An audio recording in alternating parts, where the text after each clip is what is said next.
Ustedes que están ahí en sus casas conocen a este señor, conocen la cara de este juez de la República. Héctor Barraza es su nombre. ¿Y por qué es importante? ¿Qué fue lo que hizo? Vea el siguiente titular aquí con nosotros para que usted pueda darse cuenta de la gravedad de este tema que comenzó poquito antes de las fiestas patrias y probablemente por lo mismo se salvó el debate público. Pero el gobierno ha dicho que es tremendamente grave lo siguiente. Juez ordenó revelar identidad de testigos protegidos al Tren de Aragua. Fiscalía se opuso. A ver, ¿qué hizo este juez el día 14 de septiembre? Justamente antes de las fiestas patrias. Él determina, a raíz de que la defensa de más de 40 imputados del Tren de Aragua, un brazo armado, una cúpula, los gallegos en Arica, que solicitan justamente que se revele la identidad de todas estas personas. Ojo, cuando decimos testigos, buena parte de ellos son derechamente víctimas de o extorsión, incluso están siendo investigados por homicidio. Bueno, justamente estas personas, la defensa de estas personas, le pide al juez revelar la identidad de estos testigos protegidos. Y el juez toma la decisión de decir, ok, tienen acceso no solamente a los testigos protegidos, sino también incluso a agentes encubiertos. No, ¿qué les parece? ¿Sabes qué? Es que era para no creerlo. Porque además aquí se puede generar, y con toda razón, una crisis de confianza en la justicia. O sea, ¿ahora quién se va a atrever a denunciar? Es más, él asume, y debería asumir una responsabilidad por cada una de esas personas que se le reveló la identidad. Porque claro, hasta ahora entiendo que fueron reubicados, pero ¿quién sabe qué puede pasar los próximos meses o años si no sabemos cómo actúan estos tipos? Y les cuento algo más, porque la audiencia incluso, en la misma audiencia ocurrieron cosas irrisorias. Él es juez de garantía. ¿A qué me refiero? Escuchen lo siguiente. Comienza la audiencia y el fiscal a cargo del caso está de manera telemática porque también está protegido. Está protegido. Exactamente, está amenazado de muerte. Protegido a tal punto, para que usted entienda, que vive en otra ciudad. O sea, investiga a distancia. Pero este juez dijo, ¿por qué no se encuentra presente usted? Le explica, bueno, yo tengo un permiso del comité de jueces, lo solicité a principios de mes, no puedo estar por X razón, todo lo que acabamos de contar. No, yo no tengo, dice Héctor Barraza, ningún antecedente, así que usted no puede seguir el juicio. Y tuvieron que hacer un receso para que llegara un representante de la fiscalía a defender por qué el fiscal no estaba. Lo intentó 2 veces. No te puedo y Héctor Barraza, juez de la República, le dice, y textual, ya me cansé. Ya lo discutimos y finalmente no hubo intervenciones del Ministerio Público en esa audiencia a propósito de este tema. Espérate, a ver, esta cuestión impresionante. Es insólito porque si hay una... A ver, con todo lo que pasa también en esa región, me imagino que el juez está enterado de todo lo que pasa en la región. Está enterado. Estará enterado de que hay fiscales que están amenazados que tienen que hacerlo desde afuera. Estará enterado de cómo operan estos grupos criminales. Estará enterado del riesgo que corren los agentes encubiertos. Estará enterado de los riesgos que corren los testigos. Porque esto no es un caso de accidente de tránsito, ni tampoco un caso de violencia intrafamiliar, ni caso que no le quiero restar, digamos, la importancia. Pero sí, estamos hablando de un problema que en América Latina es brutal y que si en Chile permitimos que estas cuestiones empiecen a operar de esta manera, quiere decir que mejor cerramos por fuera y nos vamos. Entonces, ¿qué hay detrás de la tosudez de este señor? ¿Qué hay detrás de todo esto? Yo no entiendo. Eso es lo que nos estamos preguntando. ¿Sabes que estaba tan enterado, Repe, solamente para aclarar el punto a propósito de tu pregunta, que él mismo, según información de Radio Bio Bio, autorizó muchas medidas intrusivas para investigar a los gallegos? Que es una investigación de 2 años. Entonces estaba completamente enterado. Claro, y no necesitamos estar en Arica para enterarnos de quiénes son estos personajes del Tren de Aragua. Vamos a tomar contacto con el gobernador regional, Jorge Díaz, porque me imagino que usted también, al igual que nosotros y muchos, se sorprendió con todo esto, pues, gobernador. ¿Usted sabe qué fue lo que pasó? ¿Por qué se revelaron los antecedentes de estas personas, de los testigos? ¿Cómo estás, Priscila? José Luis, buenos días. En realidad es algo que es insólito, ¿no? La manera en cómo no se entiende el modus operandi de este tipo de bandas de crimen organizado internacional. Y comparto muy bien las apreciaciones que ustedes acaban de indicar, porque desde hace mucho tiempo, desde hace más de 15 años, que se ha promovido el denuncia seguro, donde se insta a las personas, a testigos, que puedan entregar su testimonio para esclarecer algún tipo de crimen. Y en este caso no es cualquier tipo de crimen. En este caso, mi región, la ciudadanía, los habitantes de Arica y Parinacota han vivido con mucho temor en el último tiempo. Y lo digo porque el año pasado tuvimos la tasa más alta de homicidios en nuestro país, homicidios altamente graves, donde aparecían cuerpos calcinados en los lechos de río, sí, donde aparecían extremidades o partes del cuerpo humano en distintas partes de la ciudad. Bueno, lo que pasa es que lo que usted dice es cierto y nosotros acá también nos enteramos de todo lo que está viviendo y sufriendo la gente en el norte y especialmente capitales regionales como Arica y también Iquique, en Tarapacá. El asunto es que la pregunta que a todos nos cabe es, bueno, ¿y por qué entonces este señor opera así? ¿Qué hay detrás de esto? ¿Cuál es su sensación, su motivación respecto de no la decisión, ya las decisiones de este juez? Sí, en realidad parece lamentable la manera en cómo se enfrentan estos procesos. ¿Y por qué lo refiero? Porque cuando veíamos todos estos casos que pasaban, en Arica había mucha conmoción y todos tuvimos que hacer esfuerzos extraordinarios para que la cifra se estabilizara y las personas tuvieran una forma de vida quizás que sea con menos temor. Pero cuando vemos este tipo de decisiones que echan por la borda un trabajo de investigación no solamente de las policías, de carabineros, de la PDI, sino que también de la Fiscalía, entendemos que algo hay en el sistema penal actual, que en realidad un juez tramite y falla conforme a derecho, y quizás entendiendo parte de los argumentos del juez Barraza, donde decía, claro, que hay que respetar el debido proceso, el derecho a la defensa, que de todas maneras está bien, pero no cuando se trata de este tipo de crímenes. 6 de los imputados arriesgan cadena perpetua. 6. Son crímenes violentos. Además de los 56 testigos protegidos, con identidad protegida, incluso hay funcionarios de la Policía de Investigación. Entonces, si el mismo subsecretario de Interior, Manuel Monsalve, ha reconocido que existen amenazas contra fiscales y jueces, ¿qué más le queda a estos 56 ciudadanos y funcionarios públicos que se han atrevido a atestiguar cuando se les devela su identidad? Entonces, eso parece que es algo impresentable, es algo que no debe ocurrir. Y aquí el principal tema también es a los parlamentarios, para que modifiquen este tipo de leyes y que no les permita a nadie develar la identidad de una persona que se arriesga, que arriesga su vida en este caso. Es que usted cree que esto necesita una ley, si es de sentido común, porque dejamos a 56 personas que actualmente y de aquí a futuro perdieron su seguridad y probablemente perdieron su seguridad de por vida. Porque no sabemos para qué, primero, ¿para qué necesitaban saber la identidad de estas personas que estaban atestiguando contra los gallegos? No, y además que convengamos que si bien ahora está revocada y tiene que devolver los sobres con las identidades, ya pasó de mano en mano, pues. O sea, aquí a mí no me vengan con que nadie abrió el sobre, que nadie hizo nada con estas identidades, por más que se diga, no, que están resguardadas, que tuvieron que devolver los documentos. No seamos ingenuos, porque la identidad yo voy a ser mal pensado, voy a ser súper mal pensado. La identidad se pidieron con un propósito. Aquí convengamos que se pidieron con un propósito de tener a la mano a ver quiénes son los que me están acusando. Y con lo más delicado. Y además, yo tengo todo el derecho a pensar, como ciudadano común y silvestre, que este señor, el juez Barraza, Héctor Barraza, está amenazado. A lo menos está amenazado. Ojalá que no esté corrompido, pero yo tengo todo el derecho a pensar de que está amenazado a lo menos.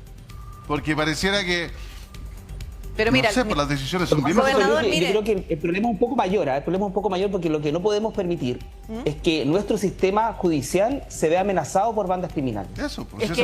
El problema excede incluso a la decisión que tomó el juez Barraza, porque es algo que no nos podemos permitir como sociedad. Pero es que eso ya Mi está región pasando. ha sido una región que ha sufrido mucho durante mucho tiempo, y decisiones como esta echan por la borda no solamente la inversión económica que se ha hecho, donde el gobierno regional ha puesto una gran cantidad de miles de millones de pesos, sino que también el esfuerzo de la Fiscalía para cuando pasa una cosa, y desarticular ese tipo de banda. Gobernador, cuando pasa una cosa como esta, ¿por qué llama tanto la atención?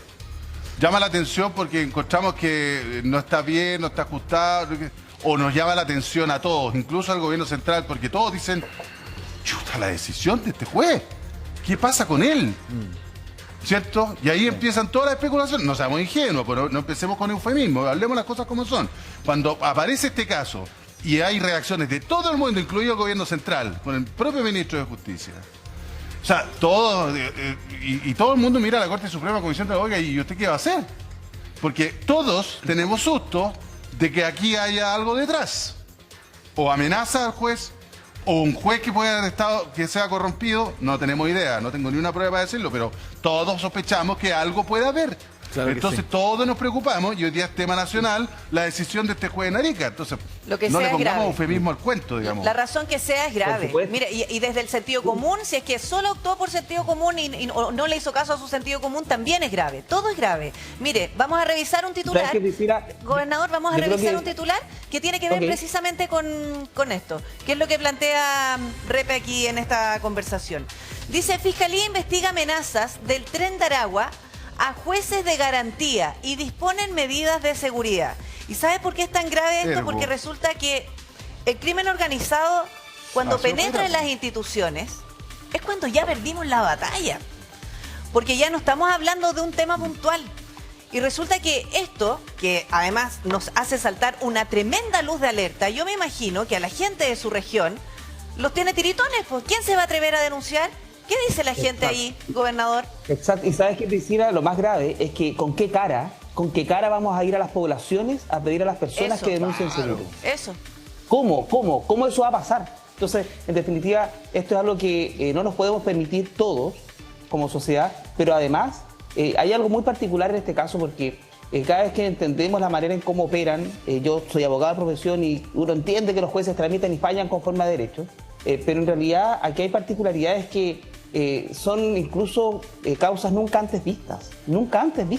Cuando entendemos la manera en cómo estas bandas de crimen organizado internacional siguen operando dentro o fuera de la cárcel, dentro o fuera de una región, dentro o fuera del país, es a lo que nunca nuestro sistema judicial tampoco se había enfrentado. De hecho, la manera en cómo se llevan a cabo las audiencias, la manera en cómo se va a tener que realizar todo el juicio oral. Entonces, hay muchas situaciones que hay que ¿Qué pasa revisar. ¿Y qué pasa con la gente allá en Arica y Parinacota? No consigue nada. ¿Qué pasa con la gente, el ciudadano a pie que usted, me imagino, lo verá y conversará? ¿Qué le dicen respecto a estos temas? Porque yo tiendo a con todas pensar las de que con la personas. situación de seguridad que vive Arica, como capital de la región, me imagino que estas cosas deben resonar muy fuerte entre la población. ¿Qué le dicen? Están todos absolutamente indignados, porque entienden el trabajo que se ha hecho desde la Fiscalía, entienden también el rol que tiene que cumplir la Defensoría, pero lo impresentable es la manera en cómo este tipo de decisiones echan por la borda, echan prácticamente a la basura todo un trabajo investigativo. Ahora, un testigo también pudiese en algún momento cambiar su versión de los hechos, pudiese atestiguar algo distinto, pudiese incluso no querer participar de pronto en algún tipo de audiencia. Entonces, esto complejiza mucho también el trabajo de investigación penal y sobre todo de prueba en un juicio. Entonces, a mí me parece que es bastante grave lo que está pasando. Además que esto se está dando cuenta gracias a dos operativos súper relevantes que hizo la PDI en su minuto. Fueron dos, porque se intentó desbaratar primero al clan de los gallegos en junio del año pasado y se reorganizaron. Y nuevamente la PDI logró dar un golpe contundente y se han tomado detenidos a más de 50 personas, solamente que acá corren 44, pero por distintos motivos. Y entiendo yo, gobernador, Francesco le habla, la población allá lo vio como una señal importante. O sea, hasta el fiscal nacional estuvo presente en el operativo. Y ahora, cuando estamos ya en la etapa judicial, se cae todo a pedazos, ¿no? Sí, bueno, y te encuentro absoluta razón, ¿no? Y esto también se debe a que han habido muchos esfuerzos. Yo valoro muchísimo el esfuerzo que hace la Fiscalía. Y para que la Fiscalía tenga más seguridad para sus fiscales, con fondos regionales incluso pudimos comprar vehículos blindados para la Fiscalía. Una Fiscalía móvil para que se constituya en el lugar de los hechos y pueda revisar todo el sitio del suceso a objeto de que puedan tener más pruebas en el juicio. La inversión que se ha hecho no solamente para PDI, Carabineros, Gendarmería y la Fiscalía ha sido enorme. Más de 12.000 millones de pesos invertimos el año pasado. Este año llevamos más de 11.000 millones, o sea, son 23.000 millones de pesos solo de aportes del gobierno regional. Dinero que prácticamente, y tal como tú le indicas, se echa a la basura, porque cuando vemos que este tipo de decisiones, cuando ya llegan a una etapa judicial donde el juez de garantía, entendiendo que tiene que garantizar, por supuesto, el proceso, los derechos de las víctimas y de todos los intervinientes, resulta que parece impresentable la manera en cómo esto se está dando, porque en vez de garantizar la tranquilidad y la paz de la población, lo que hace es todo lo contrario, es que estas bandas de crimen organizado internacional puedan prácticamente tener la identidad de personas que voluntariamente han sido testigos, han sido también testigos o agentes encubiertos en distintos lugares, y eso parece absolutamente grave. Absolutamente, gobernador. Muchas gracias por conversar con nosotros. Chile no se puede convertir en la segunda Colombia de los años 90. Eso no lo podemos hacer. Absolutamente no. Por supuesto que no, y ese es el problema, y por eso estas cosas no pueden pasar desapercibidas y tienen que preocuparnos y ocuparnos y pedir explicaciones desde el ciudadano más común. La gente tiene que... O sea, yo me imagino una persona que ya es testigo, protegido, que testifica con la condición de que se va a cuidar su identidad porque obvio tiene miedo. Y que probablemente es víctima. Y probablemente es víctima, y resulta que ahora va a decir, bueno, usted dijo que había visto a este señor vendiendo armas. Ah, no, yo lo vi vendiendo pan, ahora que me acuerdo bien. Obvio, pues si está muerto a susto, pues estos gallos, además vemos cómo actúan, vemos todo lo que está pasando con gente que es ajusticiada y los dejan tirados. Buen trabajo de la Defensoría Penal Pública, porque una vez más es la Defensoría Penal Pública la que está a cargo justamente de este caso. Ya ahí vamos a hablar de otro tema. Digamos que... Pero lo podemos... Gracias, gobernador. Sí, muchas en todo gracias. caso, yo quería agregar una sola cosa, José Luis y Priscila, cuando enfrentamos este tipo de procesos, y claro, quizás desde la comodidad de una sala de juicio, quizás pudiese uno atreverse a tomar este tipo de decisiones como la del juez de garantía, ¿no? Pero cuando vemos el trabajo que hace PDI y los fiscales de la región, donde tienen que trasladarse a la investigación penal, con vehículos blindados, con cascos, con chalecos antibalas, uno entiende que es absolutamente distinta el rol que cumplen y la posición que tienen. Entonces, cuando vemos que un juez desde la tranquilidad de su criterio, lo vemos quizás en imágenes, ¿no? Dicta y se chorea incluso por la manera en cómo eso se está llevando a cabo. Y vemos cómo los fiscales se trasladan a las poblaciones, vemos cómo la PDI se traslada a las poblaciones, uno entiende que quizás es un Chile absolutamente distinto el que está en las calles que el que está al interior de una sala de juicio. Absolutamente, muy desconectados. Muchas gracias, gobernador, por conversar con nosotros. También se suma a esta conversación Francisco Leturia, del Consejo para la Transparencia. Hola, Priscila, ¿qué tal? Y Francisco, yo me imagino que tú también te impactas con esto. Por supuesto, consternado por la imprudencia, por el desatino y por lo que puede haber significado, porque si se hubieran querido conseguir el listado de las personas, es mucho más fácil, sin tanto escándalo, decir, toma, pásame un pendrive, pásame un sobre con los nombres. 50 nombres caben en 2 páginas.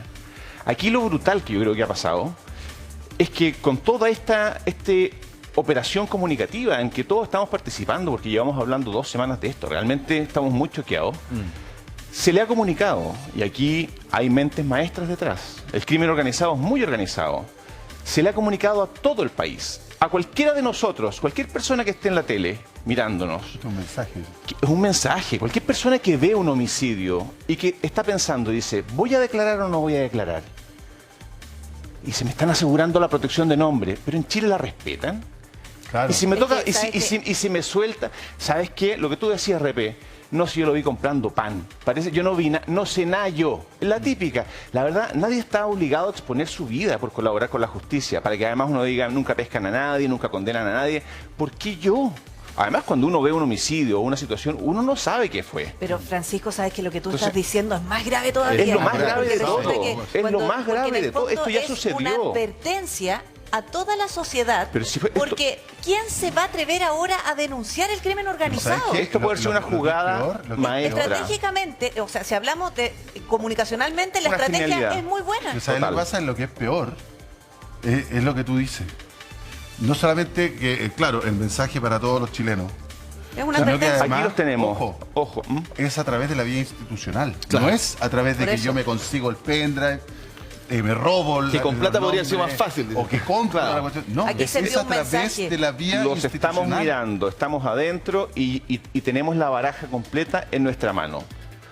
Ojalá que no sea eso, pero la verdad, todo indica que le están comunicando a que todos los chilenos se enteren. Los tenemos acá. No se escapa nadie, estamos adentro, los estamos mirando. Es que tienes mucha razón, porque si hubiese habido, no sé, una coima, algún funcionario, claro, pásame los datos de los 57 testigos y 14 agentes encubiertos. Que nadie sepa. Toma, aquí está la plata, ahí está. Y nadie se entera. Claro, y probablemente ya lo sabían, si la gente en Chile es copuchenta. El que quiere averiguar eso lo averigua, lo termina sabiendo. Pero hacerlo a través de una audiencia y que lo diga un juez es gravísimo. Esto es un acto operático, por cadena nacional, por varios días, para que todo el mundo se entere de que nadie está seguro si colabora con la justicia en casos que pueden estar vinculados con el crimen organizado, que puede ser cualquiera. Porque el crimen organizado puede tener desde una empresa que arriende estacionamiento hasta una empresa de sicariato. Todo puede estar cubierto. Entonces la gente pierde la confianza en todo, en las instituciones, en la gente. Y eso es gravísimo. Porque el juez y cada persona, aquí decía el intendente algo que yo no comparto, dice, en la tranquilidad de la sala de juicio. Pero por favor, una persona que se dedica a los temas criminales tiene que sabe, lo más probable es que sepa, o debiera saber, por supuesto, está todo el rato mirando esto, está viviendo en una ciudad donde ya no se puede salir en la noche. Estar en Arica para saber exactamente, entonces es una ingenuidad imperdonable para alguien. Se le pidió permiso, porque tú tienes que ir a donde todo juez, siempre a donde un juez para pedir permiso para escuchas telefónicas, para un agente encubierto, para etcétera, medidas intrusivas. Todo el rato. Y él, entiendo, según Radio Vive, fue parte de eso, o sea, sabía perfectamente todo el rato tiene que hacerse, es su pega. Se estaba investigando. Absolutamente. Sabía, según la información que te digo, maneja la prensa. Pero ¿sabe qué sabía también? Sabía que el juez podía revelar a los abogados defensores las identidades. Porque si eso hubiese estado, pero absolutamente normado, y está prohibido de revelarlo, ¿cómo él lo iba a hacer en una audiencia? Pero mira, quiero sumar a esta conversación a Felipe Arboe, es ex subsecretario del Interior y además ex senador y especialista además del crimen organizado.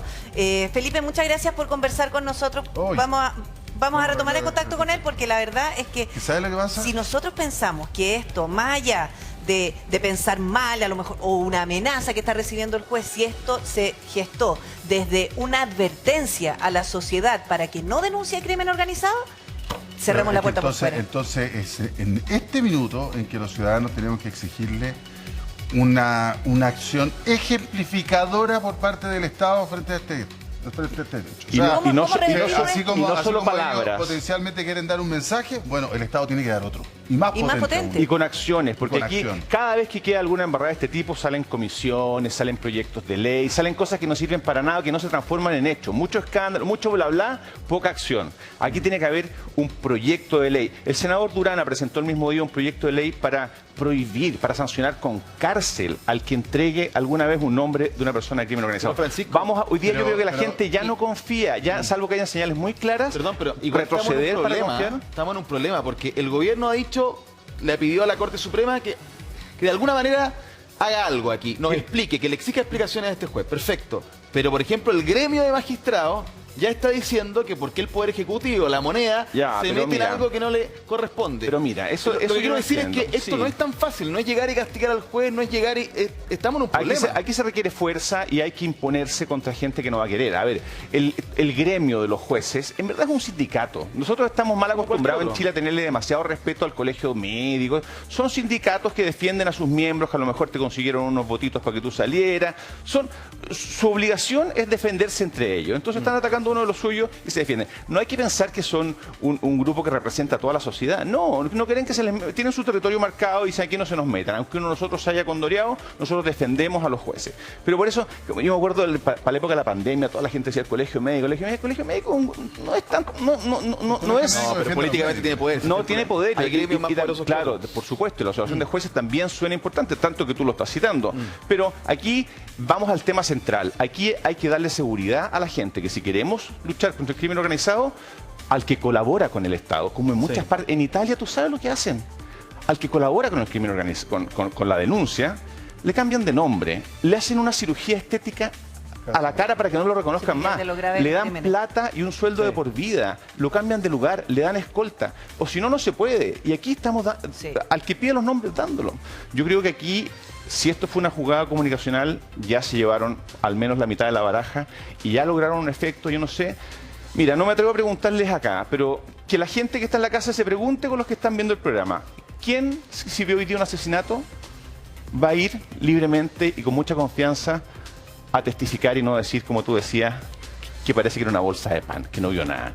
Yo creo que aquí ya se produjo un efecto, desgraciadamente. Entonces hay que hacer algo muy fuerte, un acto comunicacional mucho más fuerte que el que ya se hizo para reversarlo. Y otra cosa importante también, yo creo que los jueces, por lo menos de ahora en adelante, tienen que ser conscientes no solo de la regla que aplican, sino de los efectos comunicacionales, de los efectos que sus decisiones provocan en la confianza pública. esto era un acto que... Pero eso lo llevamos discutiendo años también. Ya, pero ¿y qué les pasa? O sea, ¿hasta qué momento es... Si esto era obvio que iba a ser un escándalo nacional, es como si cualquiera de nosotros se saca la ropa acá, vamos a hacer portada de varios diarios mañana, es obvio, es obsceno. ¿Qué pasó con el juez Barraza? Que primero permite las diligencias que decía Francesco, es decir, escuchas telefónicas, gente encubierto, etcétera. Algo de eso. ¿Qué cambia en el camino? ¿Qué cambia en el camino? Claro. Que él decide tomar una decisión como la que decide tomar una vez que hay una audiencia o sea, ¿qué hay detrás de esto? Es la pregunta. Y te agrego más, antes de ir a la respuesta. El hecho, porque tú dices, aquí hubo un mensaje a la sociedad. Es muy grave. Pero además con una desfachatez, porque insisto, el lenguaje hace realidad y lo sabemos. Cuando él dice, ya me cansé, al Ministerio Público, al que está llevando adelante la investigación, y con un representante diciéndole, por favor, deje que el fiscal sea parte de la audiencia, porque es un tema tan delicado, claro. No hay que dar ejemplos porque es delicado, pocas cosas deben ser más delicadas en el Poder Judicial que esto, y dice, no, ya me cansé, ya hablamos de este tema, quedan fuera. O sea, a ese nivel. Sí. A ese nivel. Mira, vamos a ahora sí tomar contacto con el ex subsecretario del Interior, Felipe Arboe, quien además es especialista en crimen organizado y de la Universidad San Sebastián. Felipe, ahora sí podemos conversar, qué bueno verte y sumarte a esta conversación, porque resulta que aquí conversando con Francisco Leturia, va un poco más allá de la indignación de por qué se revelan los antecedentes de los agentes encubiertos y de los testigos protegidos. Resulta que una de las hipótesis es gravísima, que es enviar un mensaje a la ciudadanía para que no denuncie el crimen organizado. Y si hablamos de eso, quiero decirte que estamos en un problema aún mayor. ¿Cómo lo ves tú, Felipe? Bueno, ¿qué tal? Muy buenos días, gusto saludarlos a todos. Bueno, es lamentable que estemos conversando sobre una situación tan delicada como la que hemos visto en el último tiempo. Es evidente que aquí hay una decisión completamente imprudente e incluso podría ser, de acuerdo a las últimas modificaciones del Código Penal, ahora de agosto de este año, digamos, el artículo 246 bis, constitutivo de delito por parte del juez. A mí me preocupan como dos cosas principales. Una es cuáles fueron las motivaciones que tuvo en vista ese juez para tomar una decisión que es irrevocable. Porque más allá de que, del punto de vista judicial, se haya revocado la autorización para acceder, la defensa ya tuvo acceso a esa información. Ya se habían entregado los sobres. El riesgo ya está. Esto es un tema bien complejo, porque el riesgo ya está para aquellos que han sido agentes encubiertos o testigos protegidos. Y con esa decisión judicial se violenta de manera definitiva en un proceso tan importante como es el desbaratamiento de probablemente la única banda pero identificada en materia de crimen organizado en Chile. Entonces se genera un impacto muy negativo. Segundo, lo que dice Francisco, es muy cierto. Acá la difusión que se le ha dado a esto solo favorece a aquellos que quieren causar temor en la población y diciéndole, mire, si usted va a denunciar un hecho, tenga claro que nosotros podemos acceder por la vía legal, por la otra puede que no nos enteremos, digamos, por la vía legal, digamos, a tener los antecedentes de que usted me está denunciando. Y lo que va a ocurrir probablemente es que muchos de los testigos protegidos se van a desdecir y por tanto con ello se va a debilitar el elemento probatorio que tenía el Ministerio Público y probablemente vamos a tener algunas condenas o con penas más bajas o eventualmente incluso algún tipo de absolución. Ahora, la pregunta es, si el juez hace esto, ¿por qué no es la propia Corte Suprema, que en virtud de la famosa facultad de la Superintendencia Directiva y Correccional, toma inmediatamente cartas en el asunto? ¿Por qué tiene que esperar que, por un lado, el gobierno, en el ejercicio de una potestad legal, reclame a través de un recurso de queja, con toda razón, digamos, una queja disciplinaria más bien, y en segundo lugar, que el fiscal nacional inicie una investigación delictual?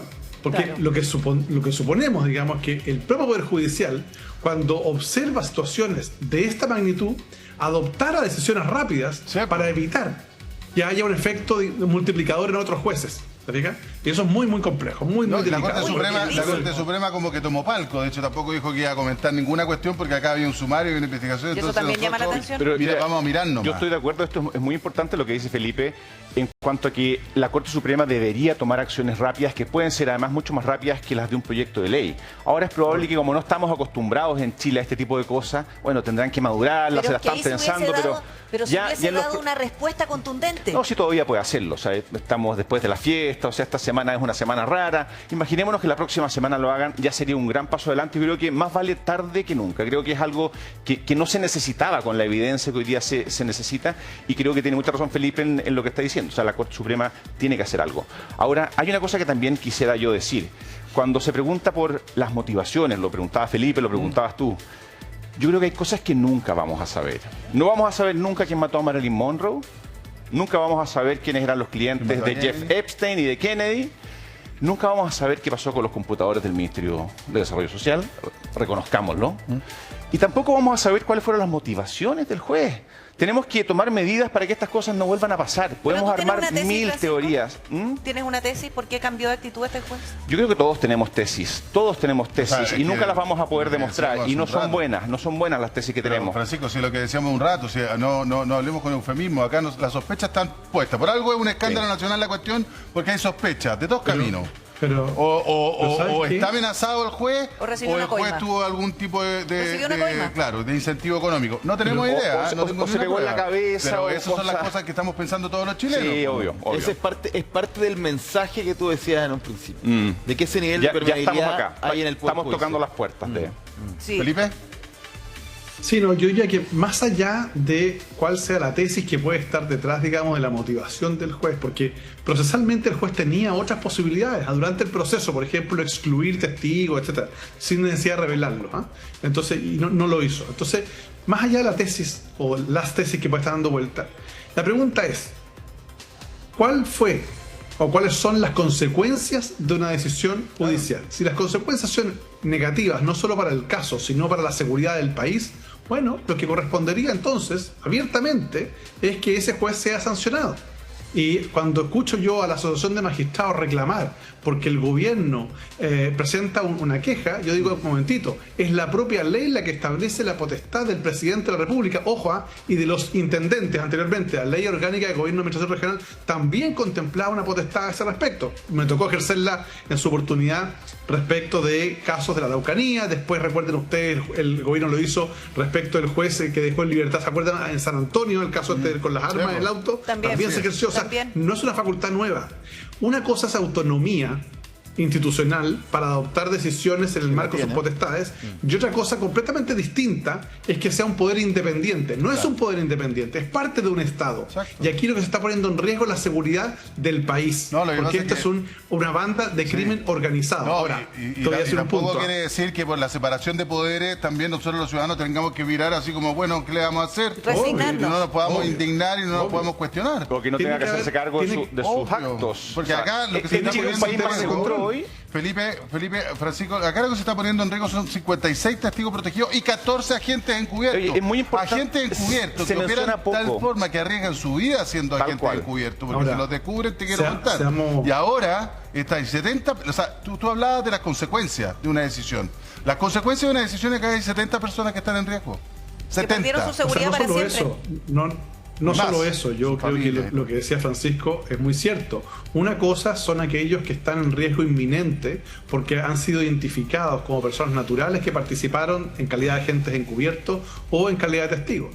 Pero adicionalmente se manda un mensaje a todos aquellos que, siendo agentes encubiertos o testigos en causas de crimen organizado, terrorismo u otra naturaleza, o drogas, digamos, efectivamente también pueden ser vulnerables en esta materia. De hecho, recordemos que en el marco de una investigación por terrorismo en la Araucanía, a un testigo protegido que se filtró su identidad, o se dio con su identidad, lo machetearon en su oportunidad, y a otro le amenazaron a la hija. Entonces, ahora, ojo, acá el país tiene de una vez por todas que entender que el sistema criminal, la morfología criminal de Chile es largo y adoptar medidas